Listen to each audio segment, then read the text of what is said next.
민수기 26장 1절로부터 51절 다소 긴 본문이었습니다. 두 번째 인구 조사에 대하여 하나님께서 오늘 명령하고 계십니다. 우리가 지난 시간에 대연병 사건이 있었죠. 그래서 시딤에서 대음행 사건과 우상 숭배 사건이 있어서 하나님께서는 이스라엘 백성들을 2만 4천 명을 연병의 결과로 죽게 하셨습니다. 비느하스가 없었다면 그들은 모두 다 전멸하였을 것입니다. 여러분, 우리는 모두 이렇게 죄로 죽고 사망에 이르게 되어 있습니다.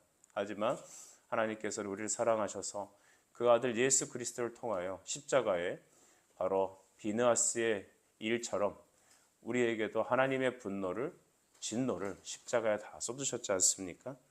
그래서 우리도 살 수 있게 되었습니다. 이제는 여러분, 그 연병 이후에 그들은 하나님께서 무엇을 명령하시냐면 다시 인구 조사를 하라 명령하셨습니다. 인구 조사를 하라는 것은 단순히 인구가 얼만큼 남았는지를 알아보려는 통계학적인 하나님의 계획이 아니었습니다. 인구를 조사하라는 것은 군대를 다시 편제하는 것이죠. 그래서 하나님께서 거룩한 정복 전쟁을 시작하겠다는 의지입니다. 여러분, 우리가 하나님의 일을 하기 전에 먼저 점검해야 될 것은 무엇입니까? 하나님과 우리 사이의 죄가 해결되어야 합니다. 여호와께서는 그래서 제사장 엘르아살에게 다음과 같이 명령하셨죠. 인구를 조사하라는 것이죠. 그래서 지도자였던 모세와 제사장이었던 엘르아살은 함께 하나님 말씀에 순종합니다. 그 방법은 다음과 같습니다. 야곱의 대대로 내려오던 이 12지파들 있죠. 야곱의 12아들들을 중심으로 그 아들들의 이름이 지파가 되어서 이제 르우벤부터 시작하여서 마지막까지 쭉 내려서 이제 조사를 하게 됩니다. 근데 좀 독특한 것은 레위는 조사되어 있지 않고 대신 그 므낫세와 에브라임이 그 자리를 대신 차지하게 됩니다. 그 이유는 바로 레위에게는 기업이 없기 때문이죠. 그래서 레위는 제사장으로서 하나님의 성소와 주님의 일을 감당하게 하셨고 거길 대변해서 한 지파가 더 들어오는데 바로 요셉의 지파인 므낫세와 에브라임이 등장하게 됩니다. 그래서 20세 이상의 군대에 나와 싸울 수 있는 그런 인구를 조사하게 되었죠. 그래서 가나안 땅에 본격적인 정복 전쟁을 하기 위해서 하나님은 이들을 부르셨습니다. 다시 한번 점검하자면 여러분, 연병으로 2만 4천 명이 죽었습니다. 우리가 어떤 지진이나 사고 이런 것들로 인하여서 수십 명이 죽거나 수백 명이 죽어도 우리는 정말 전 국민적으로 마음이 슬프고 어찌할 바를 알지 못합니다. 과거 저는 기억하기를 천안함 폭침 사건이나 또 아니면 우리 고등학생들이 죽었던 이 사건들을 보면서 온 백성들이, 온 국민들이 슬픔 속에 빠져있다는 것을 저는 기억합니다. 이런 재해를 통해서도 우리는 커다란 아픔을 느끼지만 2만 4천 명이나 되는 사람이 여러분 죽고 또 그들의 리더십들이 목에 매달려 죽게 되었습니다. 하지만 이런 것들이 그들을 발목 잡아서는 안 됐습니다. 슬픔이 있고 아픔이 있었지만 그러나 하나님의 구원은 멈추지 않습니다. 여러분, 오늘 우리의 태도는 무엇이냐 하면 그래도 우리는 씨를 뿌려야 되는 것입니다. 눈물을 흘리면서도 우리는 전진해야 합니다. 마음이 무너지는 상황 속에서도 우리는 다시 마음을 다잡고 다시 우리의 삿발을 메고 다시 앉아야 되는 것이죠. 왜냐하면 하나님의 구원 사역은 멈출 수 없기 때문입니다. 우리는 그래서 위의 것을 바라봐야 되겠습니다. 땅의 것을 바라보고 우리 감정을 바라보면 안 되죠. 그래서 예수님께서 말씀하시죠. 누구든지 나를 따르려거든 자기를 부인하고 자기 십자가를 지고 나를 쫓을 것이다. 여러분, 예수님의 제자이십니까? 그러면 주님의 말씀에 우리 순종하길 바랍니다. 자꾸만 우리 시선이 좌로나 우로나 치우쳐서는 안 되겠습니다. 눈물을 흘려도 다시 앉읍시다. 우리나라는 코로나 이후에 많은 교회들이 도산하게 되었습니다. 경제적으로, 정치적으로 우리 수많은 문제가 있고 안보에도 문제가 있고 내일의 어려움이 자꾸만 몰려옵니다. 그럴 때 불안하죠. 너에게 감정적으로, 환경적으로 어려움이 몰려올 때 우리는 정말로 힘겹습니다. 그럼에도 불구하고 눈물을 흘리며 주님은 씨를 뿌리라 명령하시는 것입니다. 시편 90편 15절 말씀을 참조하신다면 우리를 괴롭게 하신 날수대로와 우리가 화를 당한 연수대로 우리를 기쁘게 하소서. 여러분, 우리가 화를 당한 그 연수대로 하나님 더 큰 은혜를 달라는 기도 아니겠습니까? 그러니 성도 여러분, 눈물로 씨를 뿌리십시다. 기도가 필요합니다. 하나님께 더 나아감이 필요합니다. 주 의지함이 능력입니다. 슬퍼할 여유도 없고 연민에 빠져서 그냥 앉아있을 겨를도 없습니다. 다시 종은 일어나 걸어야 합니다. 그래서 여러분, 물을 다시 드시고 다시 식사를 시작하시고 다시 반듯하게 앉아서 하나님 말씀을 읊조리며 주께 기도하십시오. 주의 신실하심을 찬양하십시오. 믿는 사람들은 주의 군대니 앞서가신 주님 바라보며 전진하길 바랍니다. 하박국 3장 2절 말씀을 다시 한번 여러분 제가 읽어드릴게요. 여호와여, 내가 주께 대한 소문을 듣고 놀랐습니다. 여호와여, 주는 주의 일을 이 수년 내에 부응케 하옵소서. 하나님의 뜻이 오늘 우리에게 있을 것입니다. 이제 5절부터 51절까지 말씀은 각 백성들의 20세 이상 된 자들을 계수하라는 통계가 쫙 소개되어 있습니다. 우리 7절 보면 르우벤이 등장하죠. 이는 르우벤 종족들이라 계수된 자가 43,730명이다 라고 했습니다. 르우벤은 누굽니까? 야곱의 12 아들들 중에 첫째 장손이죠. 하지만 그는 맏아들이라도 야곱의 예언에 따라 이 창세기 49장 4절에 등장하는데, 그는 맏아들이라 하지만 능력이 탁월하지만 그는 여러분 탁월하지 못하였습니다. 그는 일전의 죄 때문이죠. 그는 하나님께서 맏아들이지만 맏아들로서의 사명을 허락하지 않으십니다. 심지어 그는 고라당에 가입하기도 하였습니다.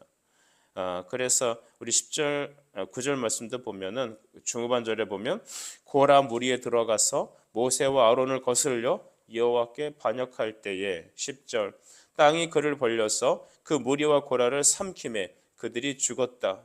그리고 당시에 불이 250명을 삼켜 징표가 되게 하였으나 라고 10절은 이제 고발하고 있습니다. 여기 징표가 되게 하였다라는 말은 이 경고가 됐다는 겁니다. 이 고라당에 가입했던 르우벤의 250의 그 무리들은 하나님의 심판에 경고가 되었다는 것입니다. 사람들은 이렇게 얘기했죠. 저 르우벤 지파에서 이렇게 고라 반역할 때 참여해서 그렇게 많이 죽었대. 이것이 대대로 소문이 났습니다. 여러분, 오늘날에도 제일 빠른 소문은 뭐냐면 입소문입니다. 그래서 한번 소문 잘못 나면 힘들죠. 오늘날 인터넷 세대도 그렇습니다. 사람들은 포털 사이트를 보고 SNS를 보고 판단하지만 그런 것보다도 더 빠른 거 확실하게 느껴지는 것은 바로 입소문이죠. 그래서 하나님은 우리에게 복음을 전파하는 방식도 바로 우리의 입을 통하여, 사람을 통하여 사람에게 전달하는 방식으로 구원하지 않습니까? 르우벤의 이 가담 사건은 여러분 징표가 되었습니다. 그래서 최초보다 많이 수가 줄었던 것을 보게 되죠. 시므온의 경우도 한번 보실까요? 12절은 시므온 자손에 대해서 말을 하죠. 시므온 자손의 종족들은 이러합니다. 느무엘에게서 난 느무엘 종족이라, 야민에게서 난 야민 종족과 야긴에게서 난 야긴 종족이라 라고 하였습니다. 그 시므온은 14절에 보니까 계수된 자가 22,200명이다 라는 것이죠. 르우벤에 비해서 여러분 절반 정도밖에 되지 않는 것 같습니다. 그들은 첫 인구 조사보다 많이 적어졌습니다. 그 이유는 무엇이냐면 우리가 미뤄보건대 아마 시므온의 과거의 범죄 때문이 아닌가 주석가들은 그렇게 말을 합니다. 여러분이 기억하시겠지만 창세기 34, 35장에 보면 그 디나의 사건 이후로 여러분 그 시므온은 칼을 차고 아무 문제 없었던 그 백성들을 칼로 모두 다 죽이게 됩니다. 이 세겜에 있던 남자들을 할례를 행하라고 이제 말을 해서 그들이 3일째 되는 날 고통할 때에 아무 저항할 수 없는 그때에 대대적인 살육을 하게 되죠. 이 무고한 생명들을 살해했다라는 것입니다. 그의 살기, 그의 분노는 결국 그 대대로 내려오면서 그 백성들이 길을 펴지 못하고 절반 정도밖에 이르지 못하는 그런 조사가 되었습니다. 사랑하는 여러분, 이 모든 것이 어떤 일을 행해서 그런 일을 결과가 나오긴 했지만 우리는 미루어 다음과 같은 짐작을 해야 합니다. 여러분, 우리의 죄는 반드시 하나님께 사함을 받아야 합니다. 그러나 그들은 이와 같이 하나님의 은혜를 누리지 못하는 것이죠.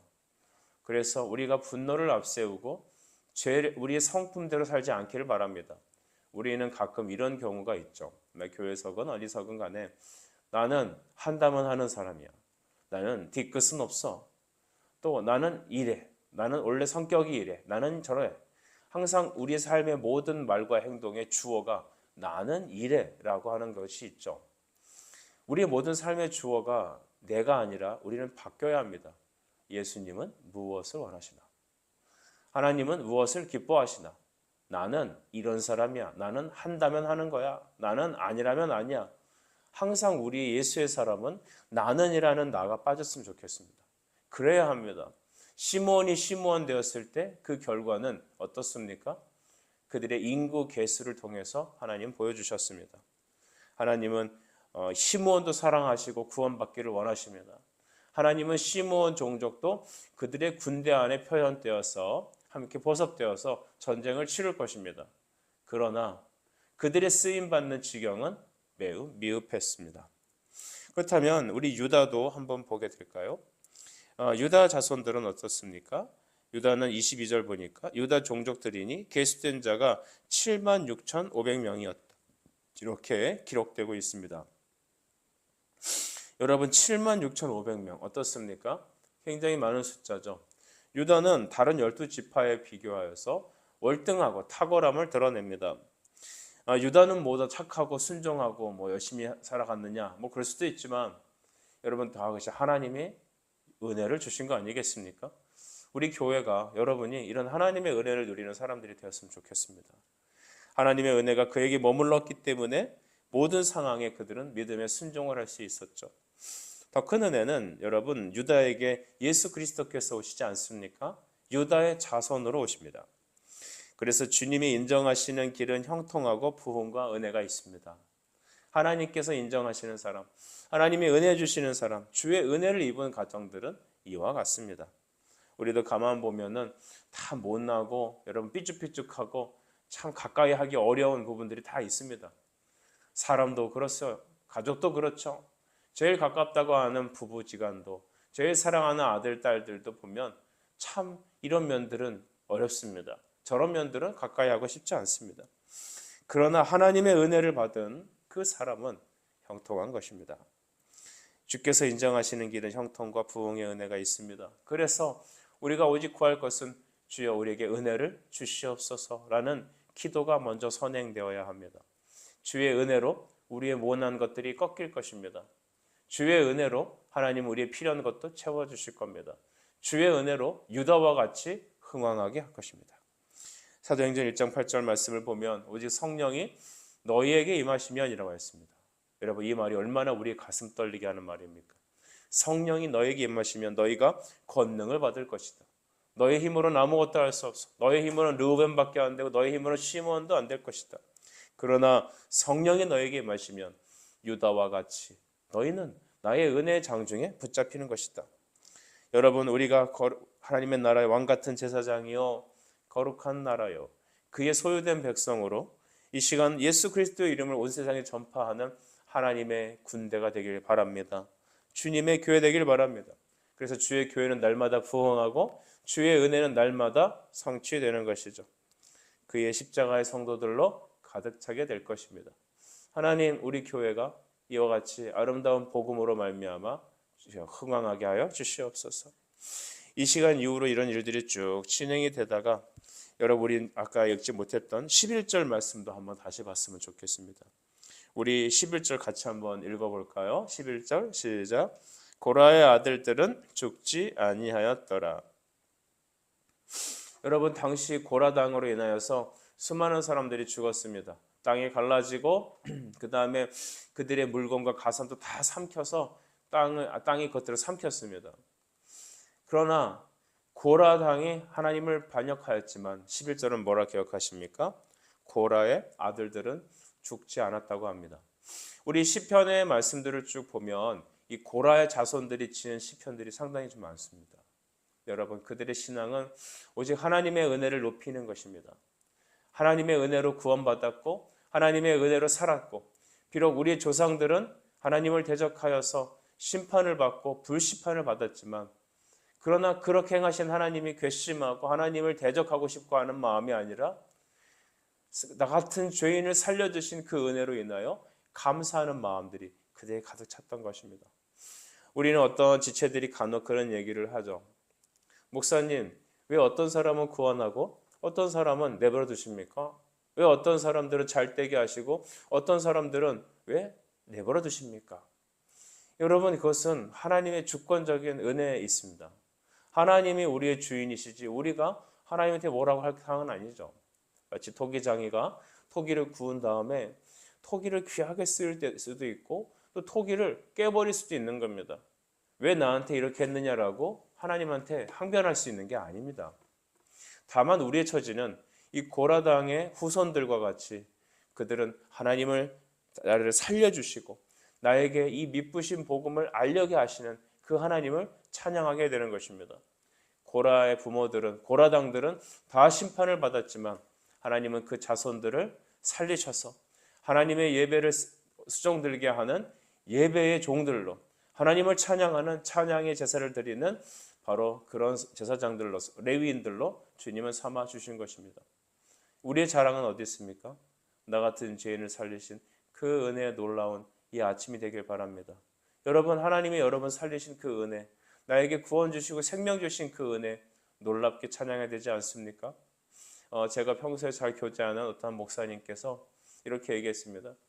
수년 동안 그렇게 교회 생활하고 사역하는데 잘 사역이 안 풀렸어요. 때로는 모함도 많이 당했어요. 또 준비하고 있는 여러 가지 학업이나 자기 어떤 노력하는 것도 잘 쉽게 풀리지가 않았어요. 그래서 제가 이렇게 위로한답시고 얘기했습니다. 그래도 목사님, 하나님께서 당신을 귀하게 쓰시고 이 한국교회에서 어떤 버팀목으로 잘 써주실 겁니다. 나는 그렇게 기도합니다. 근데 그분 얘기가 그래요. 목사님, 나는 비록 그렇게 되지 않아도 괜찮아요. 나는 나 한 사람의 영혼을 구원하신 그 하나님으로 만족해요. 내가 내 영혼 하나 하나님 앞에 구원받고 내가 정말 하나님께 나를 여기까지 인도하신 그 은혜, 그것만은 나는 충분합니다. 이렇게 고백하는 거 아니겠습니까? 여러분, 우리의 감사는 어디 있습니까? 나에게 목회가 잘 풀리고 뭐가 잘 되고 높임받고 자식이 잘 되고 얼마나 감사해요. 그러면 여러분, 그거 진짜 감사한 내용이거든요. 하지만 여러분, 진짜 감사는 어디 있습니까? 오늘 11절과 같이 고라는 멸망받지 않고 고라의 아들들은 죽지 않았습니다. 하나님 우리의 생명을 살려주셔서 그 살려주신 이유가 있더라는 것이죠. 주를 찬미하게 하신 것입니다. 자, 여러분, 이 12지파들은 이런 사연 저런 사람들 되게 많습니다. 약해져 있는 사람도 있고 하나님이 잘되게 하신 가정도 있는가 하면 그래도 긍휼한 은혜 가운데 살려주신 자손들도 있습니다. 그들의 총 개수가 어떠했을까요? 51절 이스라엘 자손의 기수된 자가 60만 1730명이었더라. 여러분, 60만 대군입니다. 60만 대군. 여러분, 이것이 우리 한국, 지금은 통계가 어떤지 모르지만 예전에는 우리 한국 군대가 60만이었다 뭐 이렇게 얘기한 적도 있었죠. 이 60만 1730명의 숫자를 여러분 다 조사한 다음에 군대에 나가 싸울 수 있는 개수입니다. 군인 숫자입니다. 우리는 야곱이 70명의 가족을 데리고 이제 가나안 땅을 떠나서 애굽 땅으로 내려왔던 그 창세기를 기억하게 됩니다. 70명의 가족들이 애굽으로 왔을 때 그것이 430년이 지난 이후에 어떤 일이 일어났습니까? 하나님의 약속에 따라 하늘의 별과 같이 해변의 모래와 같이 변하게 되었죠. 그래서 이제 60만이 넘는 하나님의 군대, 마하나임, 하나님의 대군대로 바뀐 것입니다. 그러니 오늘 우리 오병이와 같은 작은 우리의 자신도, 우리 교회도 예수 그리스도의 은혜로 인하여서 그들이 흥왕하고 또한 우리를 살려주시고 우리를 또한 성령의 권능으로 붙잡아 주신다면 우리는 오늘 슬픔을 내어버리고 다시 정신을 차리고 다시 하나님 말씀과 기도로 무장하여 눈물로 씨를 뿌리며 주께서 가라 하시는 그 사명의 길, 예배의 자리, 믿음의 길로 전진 또 전진하는 하나님의 교회, 하나님의 군대 되시길 간절히 축복합니다. 기도하겠습니다. 하나님 은혜를 감사합니다. 이 아침에도 주님 우리를 사랑하셔서 우리를 살려주시고 우리를 부흥케 하시고 다시 서게 하셔서 60만 대하나님의 군대로 세워주셨습니다. 우리의 죄는 십자가로 제거해 주시고 다만 그 국률로 인하여 다시 예수의 사역을 감당하는, 다시 십자가를 높이 들고 전진하는 하나님의 군대로서 오늘 하루를 전진 또 전진하는 우리 모든 성도들 될 수 있도록 은혜를 내려 주시옵소서. 예수 그리스도 이름으로 기도하옵나이다. 아멘.